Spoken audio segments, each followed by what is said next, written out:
PM Modi ने जो कल कांग्रेस को नंगा कर दिया, 70 से 75 साल तक इन्होंने देश की क्या दुर्दशा की, नेहरू से गांधी तक क्या देश की दुर्दशा की, सब खोल कर रख दिया। पीएम मोदी ने कहा 10 साल तक देश के हित में बीजेपी कोई फैसला लेती तो कांग्रेस उसका विरोध करती। जैसे बीजेपी ने मेकिंग इंडिया आत्मनिर्भर भारत चलाया तो कांग्रेस ने इसका विरोध किया, वंदे भारत ट्रेन चलाया तो कांग्रेस ने इसका विरोध किया। पीएम मोदी कहते हैं कि कांग्रेस इन 10 सालों में एक अच्छा विपक्ष भी नहीं बन सकी। बीजेपी पीएम मोदी का विरोध करते करते कब एक देशद्रोही बन गई, सब देख रहे हैं। पीएम मोदी विपक्ष को कहते हैं देश की जनता सब देख रही है कि आपने देश की कितनी सेवा की है, देश आपको इससे भी ऊपर ले जाएगा। आप अभी यहाँ नजर आते हैं, कल दर्शकों की पंक्ति में नजर आएंगे। पीएम मोदी ने तंज कहते हुए सुनाए। आगे पीएम मोदी क्या कहते हैं सुनिए। लोकतंत्र की गरिमा कई गुना ऊपर चली जाती है।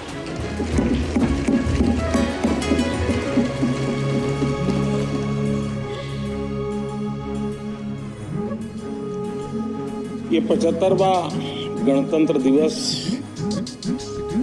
इसके बाद संसद का नया भवन, सेंगोल की अगुवाई, ये सारा दृश्य अपने आप में बहुत ही प्रभावी था।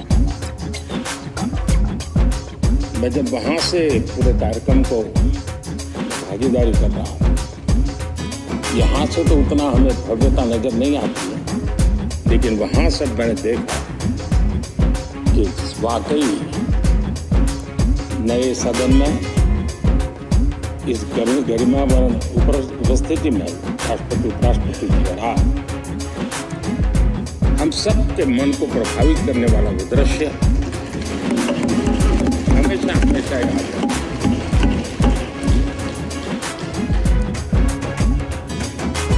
जिन माननीय करीब 60 से ज्यादा माननीय सदस्यों ने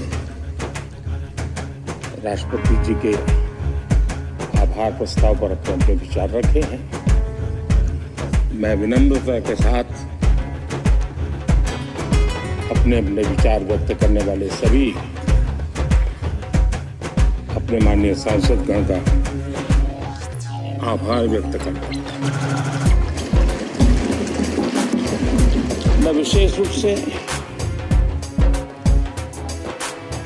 विपक्ष ने जो संकल्प लिया है उसकी सराहना करता हूं।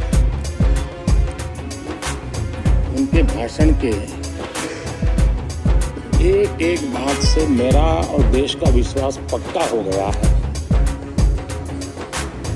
कि इन्होंने लंबे अरसे तक वहां रहने का संकल्प लिया।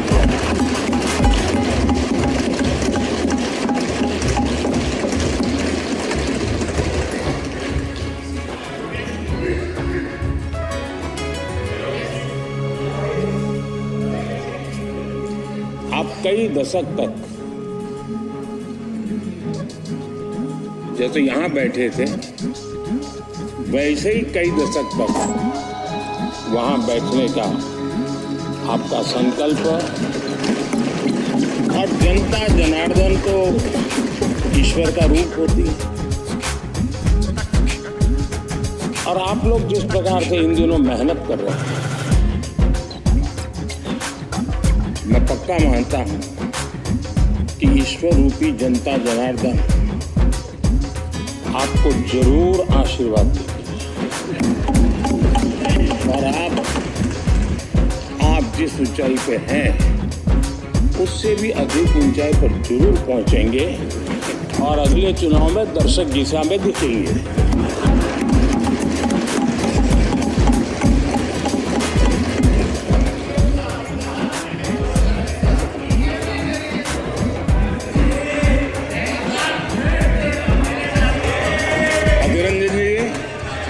इस बार आपने आपका कॉन्ट्रैक्ट उनको दे दिया है क्या?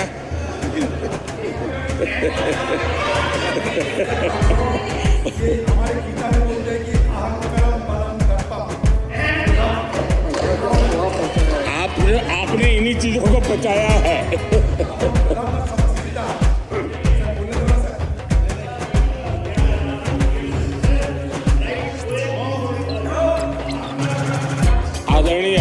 महोदय समृद्ध होंगे, हमारा देश उतना ही समृद्ध होगा, उतना ही तेजी से समृद्ध होगा। और उन्होंने इन 4 स्तंभों का उल्लेख करते हुए देश की नारी शक्ति, देश की युवा शक्ति, देश के हमारे गरीब भाई बहन और देश के हमारे किसान, हमारे मछुआरे, हमारे पशुपालक, उनकी चर्चा की।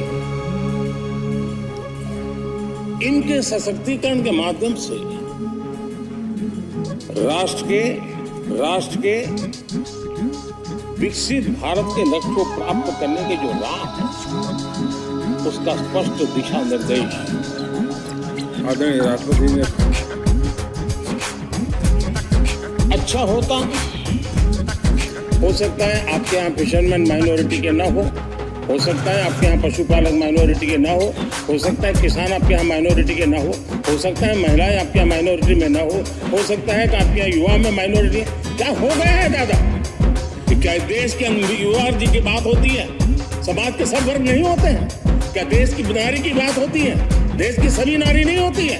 कब तक टुकड़ों में सोचते रहोगे, कब तक समाज को बांटते रहोगे? सब सीमा करो, बहुत तोड़ा देश को।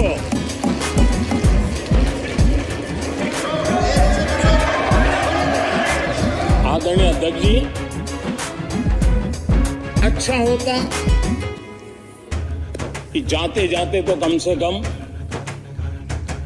इस चर्चा के दरमियान कुछ सकारात्मक बातें होती, कुछ सकारात्मक सुझाव आते, लेकिन हर बार की तरह आप सब साथियों ने देश को बहुत निराश किया, क्योंकि आपकी सोच की मर्यादा देश समझ पाए। उसको बार बार दर्द होता है कि ये दशा है इनकी सोचने की मर्यादा इतनी। आदरणीय अध्यक्ष जी, नेता तो बदल गए, लेकिन टेप रिकॉर्डर वही बज रही है, वही बातें, कोई नई बात आती नहीं, और पुरानी ढबली और पुराना राग वही चलता रहता है। आपको चुनाव का वर्ष था, थोड़ी मेहनत करते, कुछ नया निकाल करके लाते, जनता को जरा संदेश दे पाते, उसमें भी फेल गए। चलिए ये भी मैं सिखाता हूं। आदरणीय अध्यक्ष जी, आज विपक्ष की जो हालत होगी ना, इसकी सबसे दोषी कांग्रेस पार्टी है।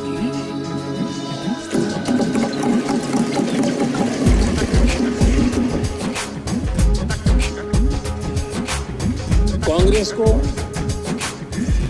एक अच्छा विपक्ष बनने का बहुत बड़ा अवसर मिला, और 10 साल कम नहीं होते, लेकिन 10 साल में उस दायित्व को निभाने में भी वे पूरी तरह विफल हुए। और जब खुद विफल हो गए तो विपक्ष में और भी होनहार लोग हैं, उनको भी उभरने नहीं दिया, क्योंकि फिर मामला और गड़बड़ हो जाए। इसलिए हर बार यही करते रहे कि और भी विपक्षी जो तेजस्वी लोग हैं उनको दबा दिया जाए।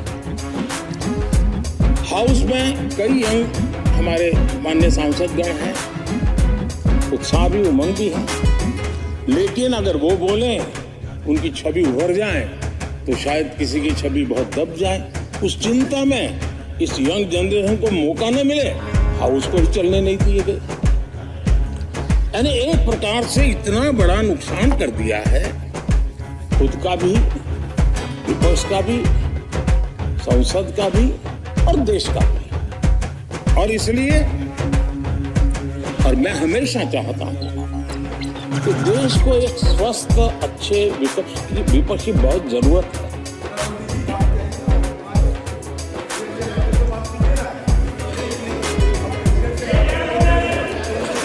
देश ने जितना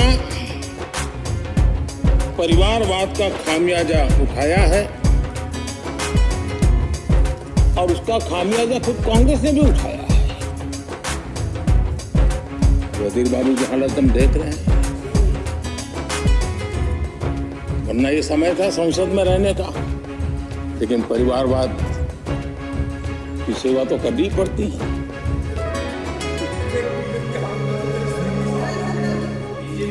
आदरणीय अध्यक्ष जी, अब हालत देखिए, हमारे खड़गे जी इस सदन से उस सदन शिफ्ट हो गए और गुलाम नबी जी तो पार्टी से ही शिफ्ट कर गए। ये सब परिवारवाद के भेंट चढ़ गए। एक ही प्रोडक्ट बार बार लॉन्च करने के चक्कर में कांग्रेस की दुकान ताला लगने की नौबत आ गई। और ये दुकान हम नहीं कह रहे, आप लोग कह रहे हैं। आप लोग कहते हैं दुकान खोलिए, सब जगह पे बोलते हैं, दुकान को ताला लगने की बात है।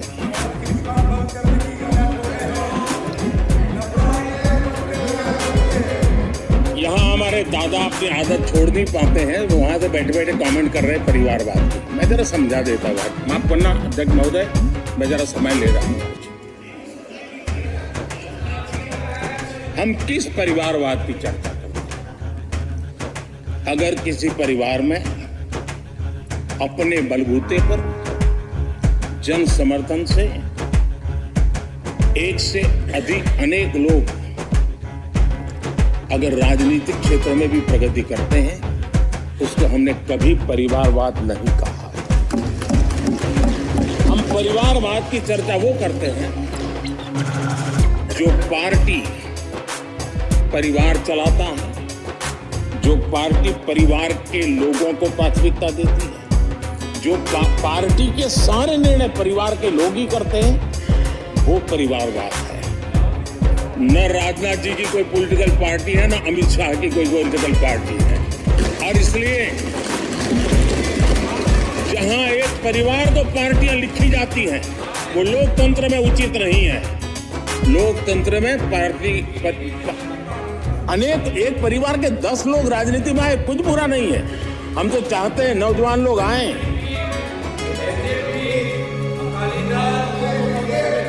हम भी चाहते हैं ये इसकी चर्चा करिए। हमारे साथ, आपके साथ मेरा विषय नहीं है। देश के लोकतंत्र के लिए परिवारवादी राजनीति, पारिवारिक पार्टियों की राजनीति, ये हम सबकी चिंता का विषय होना चाहिए। और इसलिए मैं किसी परिवार के 2 लोग अगर प्रगति करते हैं, उसको तो मैं स्वागत करूंगा। 10 लोग प्रगति करें, मैं स्वागत करूंगा। देश में जितनी नई पीढ़ी अच्छे लोग आए, स्वागत योग्य है। सवाल यह है कि परिवार ही पार्टियां चलाती है। पक्का है, ये अध्यक्ष नहीं होगा तो उसका बेटा होगा, ये नहीं होगा तो उसका बेटा होगा। ये लोकतंत्र का खतरा है। और इसलिए अच्छा हुआ दादा, थैंक यू, ये विषय कभी बोलता नहीं था, आज बोल दिया मैंने। आदरणीय अध्यक्ष जी, एक ही प्रोडक्ट को बार बार लॉन्च करने का भरपूर प्रयास हो रहा है।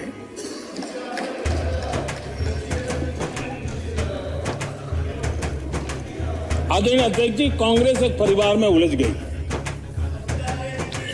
देश के करोड़ों परिवार की आकांक्षाएं और उपलब्धियां वो देख पा ही नहीं, देख सकते नहीं, अपने परिवार के बाहर देखने की तैयारी नहीं है।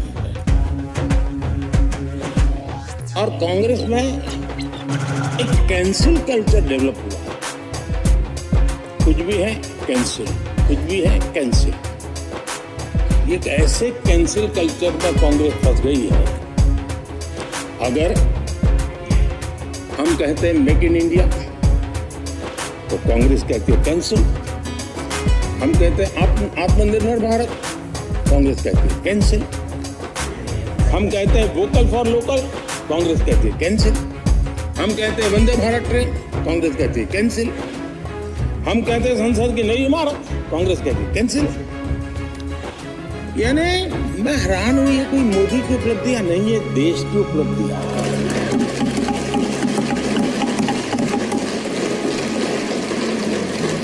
इतनी नफरत कब तक पाले रखोगे? और उसके कारण देश की सफलताएं, देश के अचीवमेंट, उसको भी कैंसिल करके आप बैठ गए।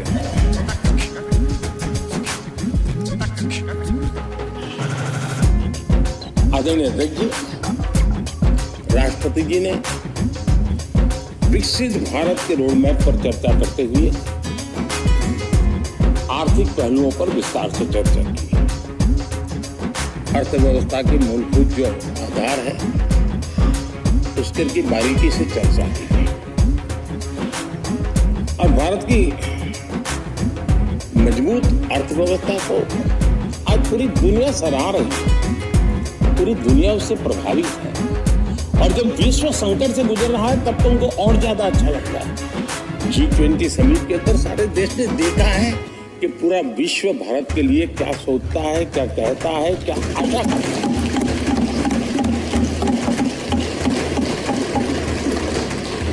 और इन सारे 10 साल के कार्यकाल के अनुभव के आधार पर आज की मजबूत अर्थव्यवस्था को देखते हुए जिस तेज गति से भारत विकास कर रहा है,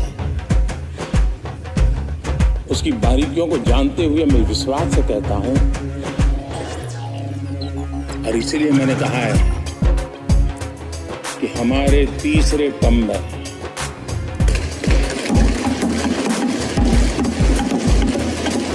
भारत दुनिया की तीसरी बड़ी आर्थिक ताकत बनेगा।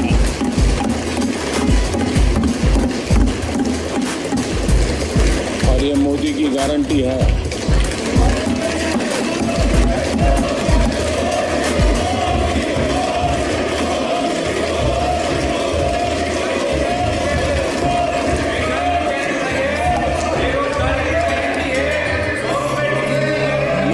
इनको पहले मौका नहीं दिया था क्या? अब तो मौका दिया है ना। हाँ।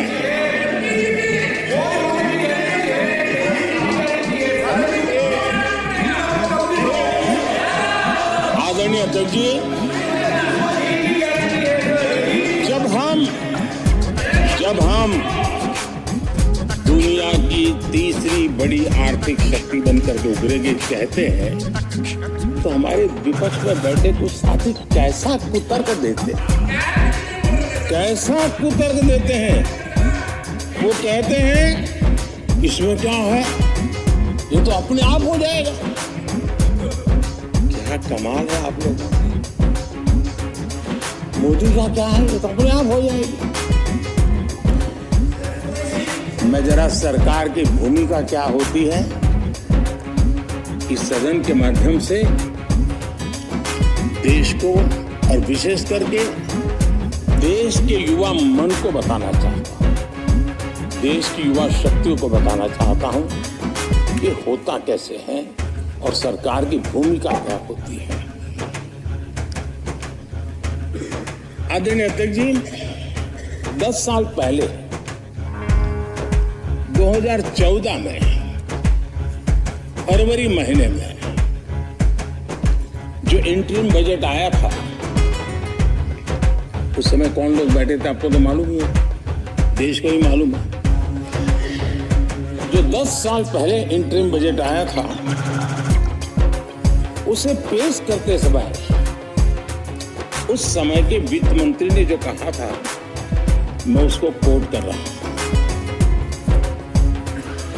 और एक एक शब्द बड़ा मूल्यवान है। जब आप लोग कहते हैं ना, ये तो अपने आप तीसरे नंबर पर जा ही जाएगा, ऐसा कहते हैं, उनको जरा समझना चाहिए। ये उन्होंने क्या कहा था, I now wish to look forward and outline a vision for the future. Vision for the future. पूरे ब्रह्मांड के सबसे बड़े अर्थशास्त्री बोल रहे हैं। I now wish to look forward and outline a vision for the future.